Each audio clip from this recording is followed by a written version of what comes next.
असर पड़ता है इसका भी। तो देखिए इजराइल के साथ हम क्यों नहीं दे सकते, क्योंकि इजराइल वहां पर था नहीं, पहले फिलिस्तीन था, वहां यहूदी लोग रहते थे।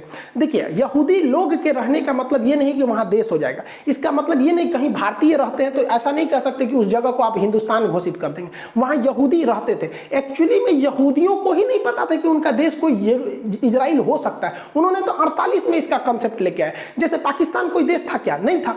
अचानक द्विराष्ट्र की मांग उठी, जिन्ना आए, चौधरी रहमत अली आए, अलग अलग लोग आए, अचानक 1940 के बाद तूल पकड़ने लगा, एगो नया देश का उदय हो गया पाकिस्तान। कंसेप्ट पहले से नहीं था। उसी तरह इन लोग की एक विचारधारा थी कि हमें एक देश बनाना है, लेकिन इजराइल नहीं था, वहां यहूदी थे लोग यहाँ पर। तो एक्चुअली में बाई पेपर अगर देखेंगे तो फिलिस्तीन तो यहाँ पे पेपर के हिसाब से था।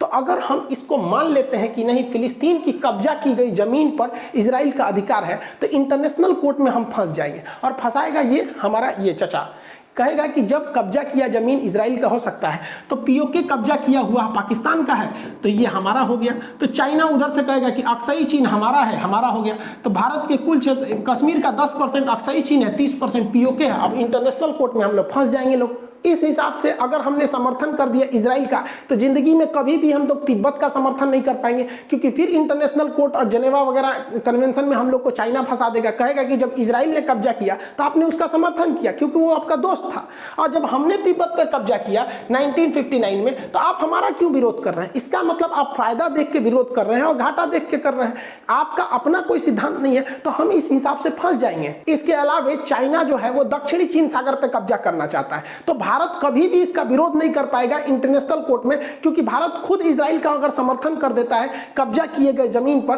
तो हम वहां पे फंस जाएंगे। दक्षिणी चीन सागर पूरी तरह से ले जाएगा, और यहां भी जमीन की लड़ाई नहीं, दक्षिणी चीन सागर के अंदर बहुत बड़े मात्रा में पेट्रोलियम है, और यहां